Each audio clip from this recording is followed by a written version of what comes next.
Okay, well, welcome to Reiki 1. It's a pleasure to have you here this beautiful sunny weekend. I want to tell you a little bit about myself, but before I do, I want to introduce a very special being to all of you. Her name is Sasha. Come, Sasha. Come on, girl. Come on, now. She's very obedient, as you can see. She listens well. Sasha is my giant schnauzer. She's 6 years old. And she's very smart when she wants to be. She really is smart. And she's very sweet, loves people, loves other animals. She is just like a cuddle bug, okay? Loves your food too. So if you brought your lunch, please don't leave it on the floor because she will know it and she will take it before you know it. So please place your lunch somewhere high away from the floor. Sasha loves to eat eyeglasses. It's like a cracker to her. So if you are wearing glasses, never leave them on your seat or on the floor because she may take them, okay? And goodbye glasses then. She is a canine Reiki practitioner. That means that she's attuned to Reiki. And she channels energy through her front paws.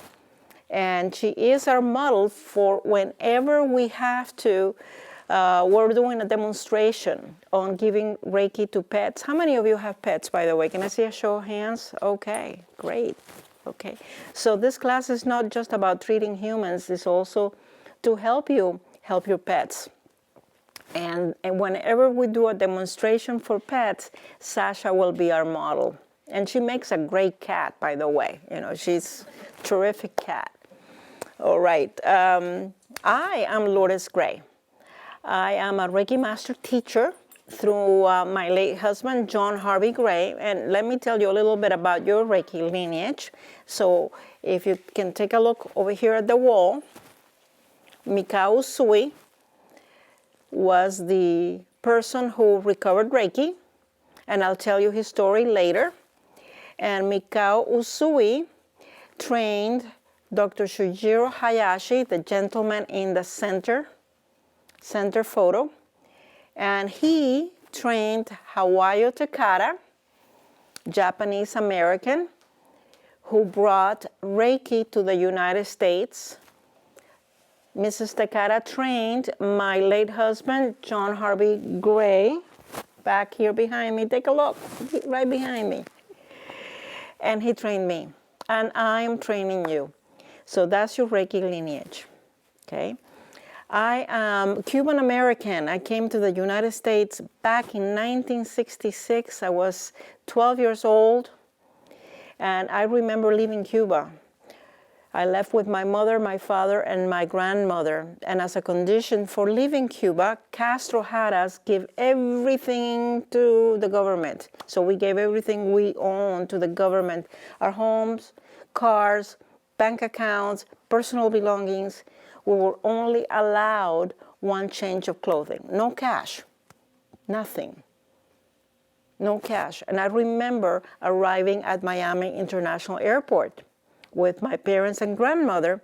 And as we got off the plane, there were two immigration officials there to greet us.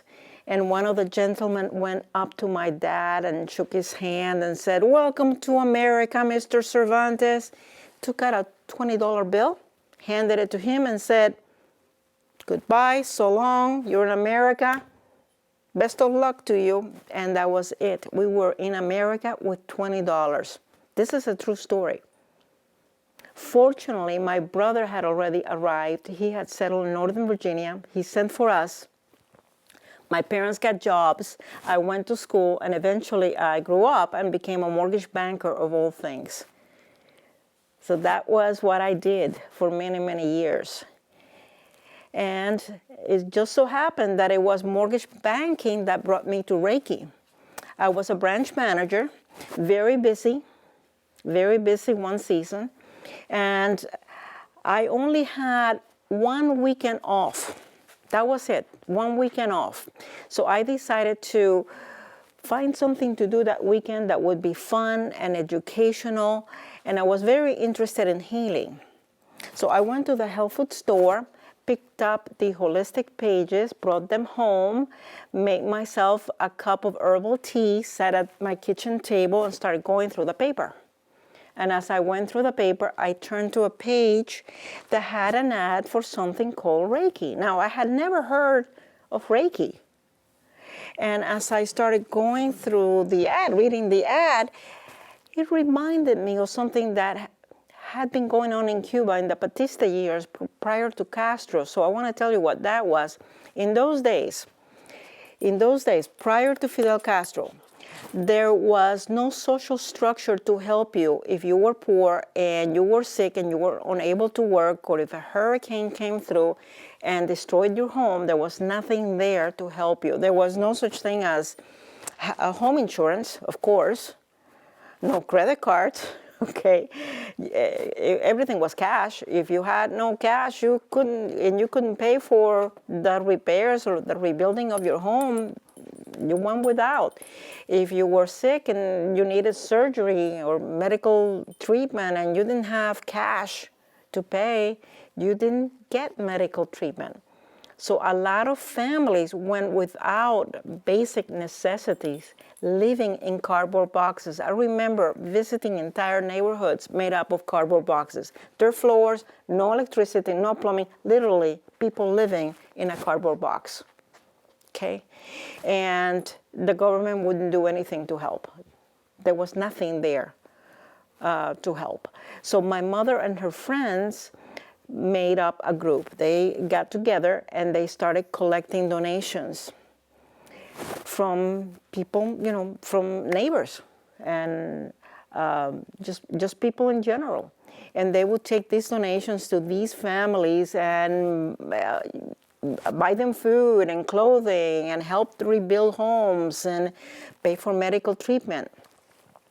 Well, what was most interesting to me was when my mother would go find one of the country healers. And these country healers knew how to use herbs and energy in amazing ways. And I witnessed healings that today to us would seem like miracles, impossible things. Yet I saw them with my own eyes. And as I was reading this ad, it reminded me of those times.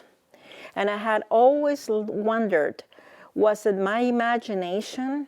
Was the imagination of a little girl? Because I was just a little girl in those days, right?